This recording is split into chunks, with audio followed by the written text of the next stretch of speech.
Good evening, Chair, District Manager, and members of Community Board 10.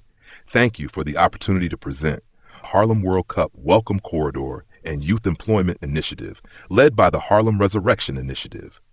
This is a community-led framework designed to use the global moment of the 2026 FIFA World Cup to accelerate long overdue investment along Harlem's cultural corridor, particularly 125th Street, in a way that directly responds to public safety concerns, youth opportunity, and long-term neighborhood stability. We are at a critical moment on 125th Street. Increased visibility and development pressure are converging with vacant storefronts, underutilized buildings, and long-standing quality of life concerns. The World Cup does not create these challenges. What it does create is urgency, deadlines, and access to funding pathways that rarely exist. This moment gives us leverage to finally align action around needs this district has been raising for years, instead of responding in fragments or after problems escalate. Those needs are clear and familiar: public safety and visibility, lighting and cleanliness, youth opportunity and employment, alignment with public schools, small business stability, and permanent community-serving space. This initiative is intentionally designed as a public safety solution. Safer streets are not created only through enforcement. They are created through activity, stewardship, and opportunity. When young people are visibly employed, trained, and present on the corridor, when lighting is addressed, blight is reduced, and storefronts are activated, the entire environment shifts. What makes this initiative different is that it is not a one-off program or a short-term activation. It is a coordinated, year-round framework with community-guided standards, paid youth employment at the center, and a clear pathway from immediate improvements to long-term assets. The goal is coordination instead of fragmentation, and prevention instead of reaction. Phase 1 of this work is a paid, year-round youth employment and corridor beautification pilot. Local teens and young adults, ages 14 to 23, are hired, trained, and paid to support graffiti removal, gate painting, frontage cleaning, lighting coordination, and visibility improvements along a defined stretch of 125th Street. This delivers immediate, visible improvements for residents and businesses while creating real jobs, structure, and responsibility for young people who are too often left out of consistent investment. Youth and sports engagement are central to this framework for a reason. Sports-based programming is one of the strongest gateways to youth participation, workforce exposure, and funding alignment.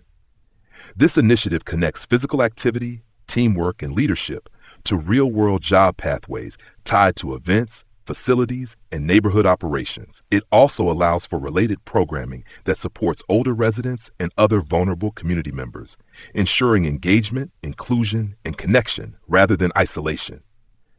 As the pilot proves successful, it creates a clear pathway from short-term action to permanent community assets. This includes the development of a cultural ambassador embassy through vacant storefront reuse, a long-term community center as an anchor, and the stabilization of key vacant sites along the corridor. The sequencing is intentional. Young people are trained and employed now, so they are positioned to benefit from and help operate these spaces as they come online instead of being displaced by them. I want to be very clear that this framework is not anti-development. Development is already happening. We are open and willing to work collaboratively with developers, property owners, and city agencies who align with district priorities. Clear community standards and early coordination reduce conflict, improve outcomes, and benefit residents, businesses, and investors alike. At this stage, we are not seeking approvals, rezonings, or funding commitments. What we are asking from Community Board 10 is acknowledgement of this initiative on the public record, guidance on alignment with district priorities, support for interagency coordination, and referrals to appropriate committees for continued dialogue. This ensures transparency, accountability, and that the work moves forward without surprises. We're also asking for community participation. This initiative only works if residents are empowered and engaged. We are asking community members to use existing civic tools, especially calling 311, to report lighting outages, sanitation issues, blight, and safety concerns, and to help build the public record that leads to resources. Documentation matters. The city cannot fix what is not reported, and neighborhoods do not receive investment without data. We are also asking residents to support youth employment efforts and stay engaged as this work progresses. This initiative is phased, accountable, and realistic. In the first 30 days, the focus is alignment, committee referrals, youth recruitment, corridor selection, and funding submissions. By 60 days, paid youth employment is active and visible improvements are underway. By 90 days, outcomes are evaluated, expanded funding is aligned, and the initiative transitions into its next phases. Funding is sequenced to match the work, planning first, operations second, and scaling only after results are demonstrated. Finally, this initiative recognizes our responsibility to the most vulnerable members of our community. A portion of proceeds and partnerships generated through this work will be directed towards supporting unhoused individuals in the immediate area, connecting them to services, and ensuring that revitalization does not mean abandonment of those already here.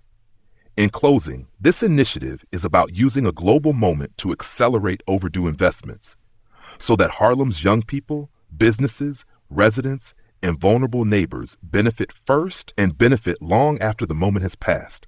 Thank you for your time, and we welcome your guidance.